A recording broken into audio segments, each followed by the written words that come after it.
evening, ladies and gentlemen, and thanks for taking the rendezvous with us right here on Spectrum Television. It is the APM Bilingual Newscast. On our top stories, the bill extending the mandate of deputies has been highly debated today at the plenary session of the National Assembly.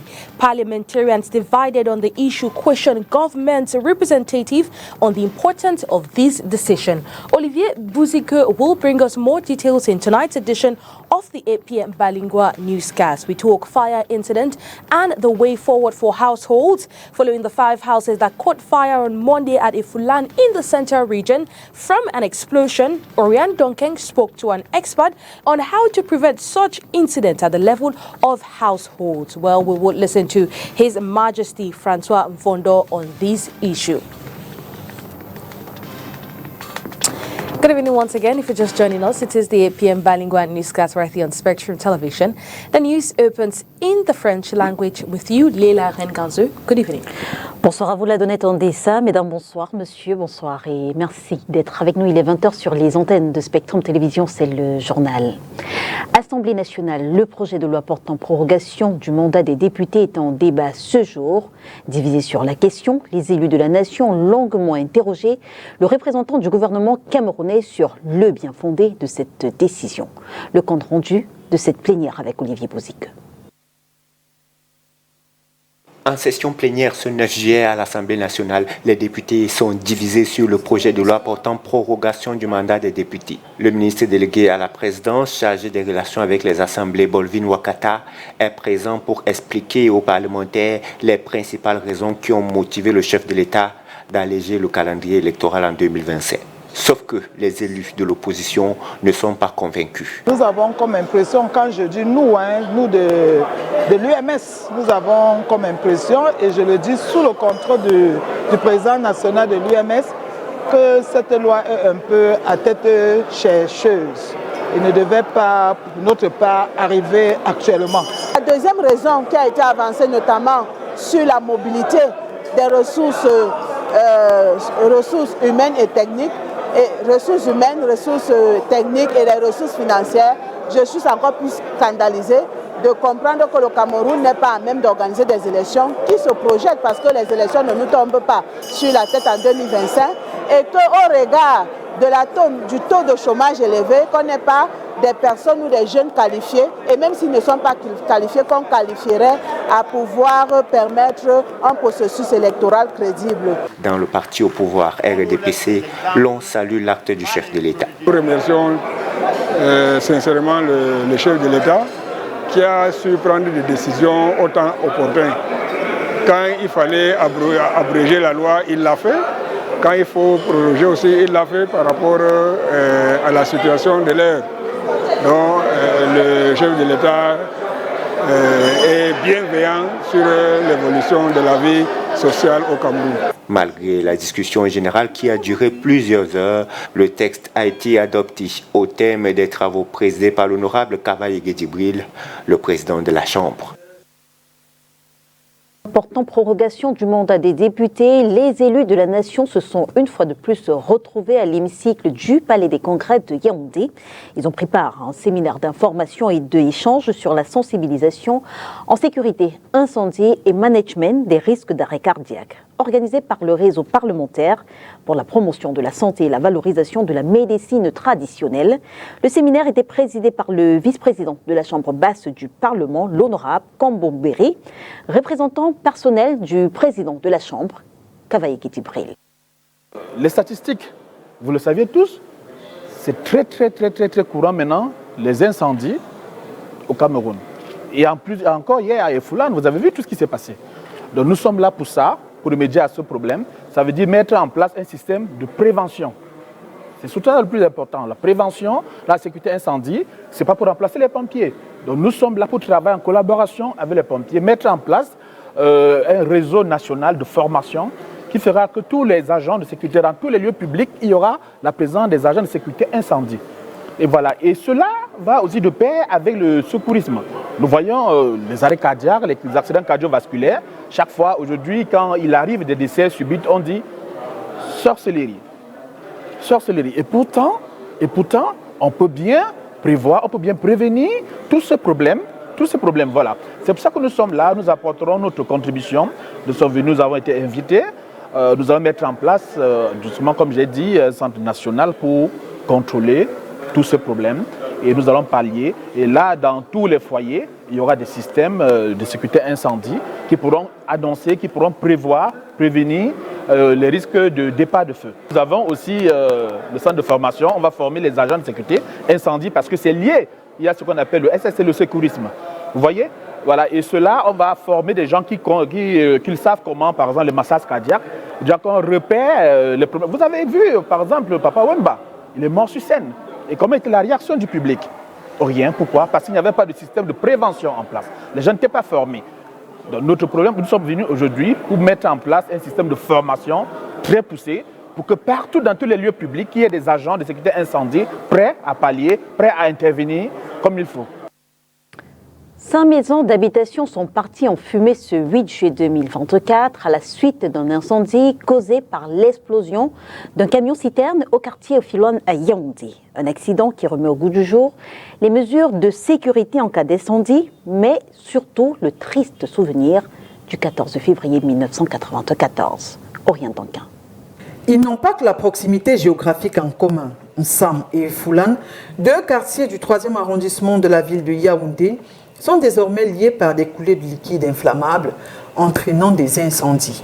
Si celui d'il y a 30 ans, c'était le 14 février 1994, avait fait plus de 200 morts, celui de ce 8 juillet 2024 n'a pas causé de perte en vie humaine, mais des dégâts considérables. Les 5 domiciles qui sont partis en fumée auront certainement un fort impact dans la vie des victimes. En rappel, c'est aux environs de 18 heures qu'une onde de panique s'empare du quartier Foulane après qu'un camion-citerne se soit renversé, causant un incendie, lequel a rappelé le triste souvenir, mais davantage appelé à plus de vigilance. S'agissant justement de prudence et sécurité, Orient Duncan s'est entretenu avec un expert en sécurité incendie, le sieur François Vando. Je vous propose de suivre cet échange. Dans l'après-midi de ce lundi 8 juillet 2024, un camion-citerne s'est renversé au quartier Foulane, c'est à Yaoundé, causant un incendie qui a ravagé des domiciles. Dites-nous, face à ce type de situation, quelles sont les premières mesures de sécurité, d'abord pour les populations, sachant que très souvent on a affaire à un liquide inflammable? Quand on écrit hydrocarbures inflammables, ça veut dire que ce sont des produits qui peuvent facilement prendre feu. Bon, maintenant, également, dans les produits, nous avons divers produits. À la STP, par exemple, nous avons le super, nous avons le pétrole, le jet, nous avons le gazole, nous avons le fuel. Et donc, ces produits, ils sont inflammables, mais dans certaines conditions. Pour qu'il y ait un incendie, il faut absolument la présence de 3 éléments. Il faut le combustible, c'est-à-dire ce qui peut brûler. Comme on parle d'hydrocarbures, ce sont donc ces hydrocarbures qui peuvent prendre feu. Le combustible, en fait, ce n'est pas le liquide qui prend feu, ce sont les vapeurs dégagées par le liquide. Ensuite, nous avons quoi? Nous avons le comburant. Le comburant, c'est l'oxygène de l'air. Il est associé à 21% dans l'atmosphère. Et le 3e élément, c'est quoi? C'est la source de chaleur. Une moindre étincelle. Ça veut dire qu'il y a les 3 éléments qui sont déjà là. Et lorsque ces 3 éléments sont réunis, le feu va prendre automatiquement. Mais maintenant, tout dépend maintenant de ce qui est en train de brûler. Ça peut être un feu de bois. Le feu de bois, bon, on peut encore facilement l'éteindre lorsqu'il n'est pas très grandiose, avec des moyens qui ne sont pas difficiles. On peut éteindre avec l'eau, parfois même certains prennent le sable, mais vous n'allez pas avoir tout un camion de sable pour éteindre ce feu. Donc il y a l'eau qui est appropriée pour éteindre ce type de feu, à défaut d'avoir un extincteur également à eau. Mais maintenant, nous avons un autre type de feu ou alors d'incendie, c'est l'incendie qui concerne les hydrocarbures. Et lorsque le feu concerne déjà les hydrocarbures, ça veut dire qu'il faut avoir quoi? Il faut avoir massivement des produits qui sont très chers sur le marché, et ce n'est pas au Cameroun. Et il faut absolument avoir de la mousse. La mousse est prioritaire pour éteindre un feu d'hydrocarbures. Parce que si vous n'avez pas de mousse, je ne sais pas par quel miracle vous allez éteindre ce feu. Donc, en ce qui concerne les feux d'hydrocarbures, il faut avoir quoi? Il faut avoir la mousse pour éteindre un feu d'hydrocarbures. Ce n'est pas avec de l'eau. Ça fait donc que si vous avez un feu d'hydrocarbures, vous voulez verser de l'eau, vous allez plutôt faire quoi? Augmenter l'incendie. Pourquoi? Parce que vous allez apporter la nourriture au feu. c'est-à-dire l'oxygène. Et donc, lorsqu'on fait l'hydrocarbure à lieu, je vous assure que ce n'est pas évident, surtout où il y a la population, parce que la population, est très avide de ce produit. La population peut s'en accaparer absolument sans en connaître les dangers. Et de deux, maintenant, vous me parliez des mesures de sécurité, ça veut dire qu'il faut s'éloigner au maximum. Pourquoi? Parce que les hydrocarbures dégagent des vapeurs, et je vous ai fait savoir tantôt que ce sont ces vapeurs qui prennent feu. Alors, ce qui se passe avec ces vapeurs, c'est-à-dire que par rapport à la vitesse du vent, c'est comme ça que ces vapeurs vont s'éparpiller à gauche et à droite. Et ces vapeurs pèsent plus que l'air. Et parce que ces vapeurs pèsent plus que l'air, ces vapeurs ont tendance à descendre et ne montent pas comme une fumée simple. Ça veut dire que les vapeurs seront à même le sol, à même le sol. Vous croirez qu'il n'y a rien, mais les vapeurs sont à même le sol là, et lorsqu'il y a une étincelle, c'est à peu près comme ce qu'on avait eu au dépôt de Sam, n'est-ce pas? Oui. Hein? Parce que les vapeurs étaient à gauche et à droite, à gauche et à droite, mais les gens ne savaient pas le danger de ces vapeurs-là. Ce sont des vapeurs d'hydrocarbures. Et quand le feu prend, c'est en quelques secondes simplement, tout le monde est déjà dans l'incendie. Voilà, donc ce que la population doit faire, c'est s'éloigner d'abord et d'éteindre tout feu qu'il y a dans leur domicile. C'est à peu près comme le gaz que vous avez également dans vos domiciles. Ce gaz est dangereux pour quelle raison? Parce que lorsqu'il est déjà dans l'air là, il peut prendre feu à tout moment. Et c'est pour ça qu'on demande de fermer les bouteilles de gaz lorsqu'on a fini de préparer. Et de bien vérifier que la tuyauterie qui rattache la bouteille de gaz et puis le réchaud sont bien étanches, c'est-à-dire bien fermés. Alors vous venez de parler de bouteilles de gaz. On sait que la quasi-totalité des foyers camerounais a une bouteille de gaz. Comment donc se prémunir, même de façon générale, en cas d'incendie, que ce soit dans notre propre domicile ou dans celui du voisin, qu'est-ce qu'il faut faire? Quand c'est une bouteille de gaz, il faut déjà quoi? Se rassurer que rien n'est allumé dans la maison. Même les simples ampoules, les interrupteurs, n'est-ce pas? N'appuyez même pas sur un interrupteur, parce que quand vous appuyez un interrupteur, il y a une masse à l'intérieur. N'employez pas votre téléphone, parce que quand le téléphone sonne, n'est-ce pas? Lorsqu'il sonne, il y a quoi? Il y a des masses à l'intérieur du téléphone, des masses. Quand il y a des masses, ça veut dire étincelles. Ça veut dire que ces étincelles sont déjà le troisième paramètre qui apporte quoi? Qui apporte le feu, n'est-ce pas? Donc tout ce qui peut apporter le feu, il faut le mettre de côté. Et le deux maintenant, il faut ouvrir partout. Il faut ouvrir pour que le gaz puisse sortir, n'est-ce pas? Parce que lorsqu'il y a ce comprimé à l'intérieur, il peut avoir ce qu'on peut appeler compression. Hein? Et quand il y a compression et suppression, immédiatement, il y a éclatement. Ça veut dire que quoi? Tout peut s'envoler comme une bombe. Et la seule chose que l'on peut employer à ce moment-là, ce n'est que l'eau. C'est-à-dire qu'il faut envoyer l'eau, mais malheureusement, il n'y a même pas le matériel approprié pour ce genre de choses. Parce que lorsqu'on envoie l'eau, on devrait envoyer l'eau en brouillard, afin que le gaz qui est là puisse se mélanger avec l'eau, et puis ne soit plus, il devient, comment je peux dire ça, il devient un peu moins puissant. Vous l'avez certainement compris de vous-même, la catastrophe de Sam est arrivée le 14 février 1998 et la catastrophe de Sam désigne en fait un incendie conséquent à un accident ferroviaire survenu le 14 février 1998 à Sam, dans la banlieue sud de Yaoundé au Cameroun. Deux wagons citernes de la Société camerounaise des dépôts pétroliers SCDP en provenance de Douala, la capitale économique, déraillent en début de journée. La population commence à affluer autour du convoi pour récupérer l'essence, mais un incendie se déclare en début d'après-midi. Le bilan officiel est de 235 morts. La suite de ce journal, c'est avec vous, la Donnette Ondessa, et on parle de ces cas de noyade survenus hier au lieu-dit Valibé-Senghé. Most definitely. Well, the search for the second body continued today. Unfortunately, it hasn't yielded any fruit as they are yet to find the second body.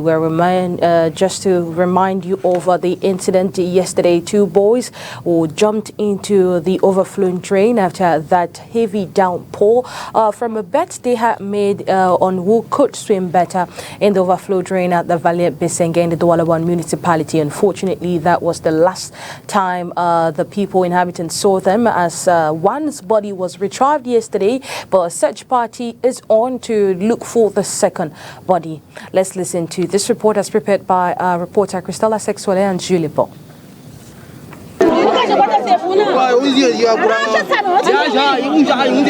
The search for the second body of the two boys who perished under the overflown drain at the Valley Besenga neighborhood has continued today, July 9, 2024, in the economic capital city, Douala.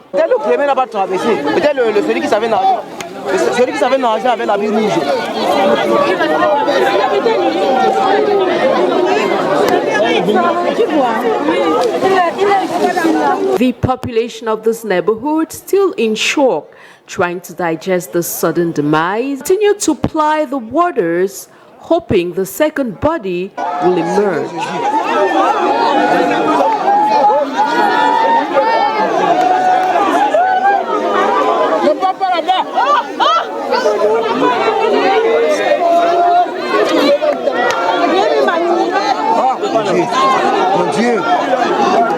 This, under the watchful eyes of the perturbed population, whose resilience of finding the body has been remarkable since the incident occurred.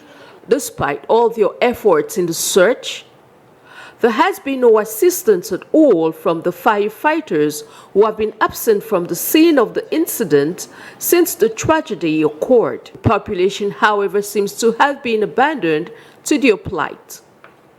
It is worth recalling that this unfortunate incident that has claimed the lives of these boys was as a result of a bet between the two boys on who swims best. As of the time of this report, the second body is yet to be found and the search continues. News out of the country, we take you to South Africa, where South Africa reached the first ever Cricket World Cup final in June, marking a historic moment in the country's cricketing history since joining the international cricket community, where the Proteas, South Africa's men's national cricket team, decided to temporarily relax their quota system for the tournament held across the United States and the West Indies, much to the delight of their supporters. Our partners, The Voice of America, looks at how cricket is shifting from a focus on race to one centered on merit. Let's get more details in this report.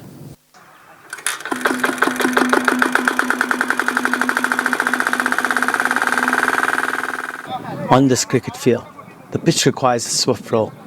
For Sean Noble, a seasoned groundsman at Johannesburg's Rivoli Cricket Club, this moment is significant. Noble, a cricket enthusiast for almost 2 decades, had hoped that the Proteas, South Africa's men's national cricket team, would win their first international trophy at the 2024-2020 World Cup tournament hosted in the West Indies and the United States.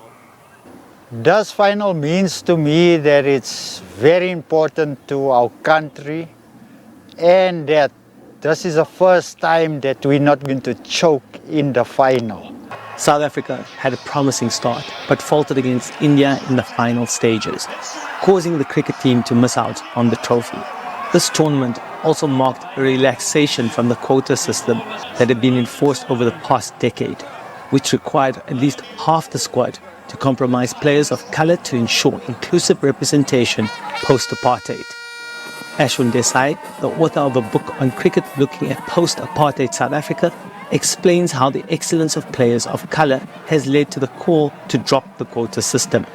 Constantly the quota or targets were being questioned and re-engineered. But I think there's a solid body of evidence that quotas could be anti-black. Why are they anti-black? Because originally when they came into being, it was to deal with white gatekeeping. But most of the cricket unions are run by black people. The selection committee is overwhelmingly black. And so the idea that there could be racial gatekeeping starts to lose its resonance. Noble shares Desai's sentiments. You select a person on merit, not on name, color or creed. But Noble is not the only person who feels this way. Emotions were mixed among fans and the Johannesburg fan park. There were a lot of people, there was a lot of controversy around it at the beginning because there were more white players in the team or more players, like not a lot of players of color, sorry. But I feel like we should just get our best people, especially for a World Cup. we should have our best people in the lineup. Despite the national team fielding only 3 players of colour, one short of the mandated quota, some fans rallied behind the Proteas, advocating for a merit-based system. So we would like to see better representation. However, at the same time, we want to see the South African national team best represented in terms of abilities and in terms of who can get the job done. I think it's not fair at all, because you are forced to bring people who are not competent. You are forced to take some people who are more competitive than others and drop them just because of this issue of race and all those things. Many cricket experts and fans expect a return to the traditional quota system, which has been in place since 1999. However, the 2024-2020 World Cup highlighted a desire among fans for on-field results, no matter who achieves them. Siri Kassim, VOA Africa, Johannesburg, South Africa.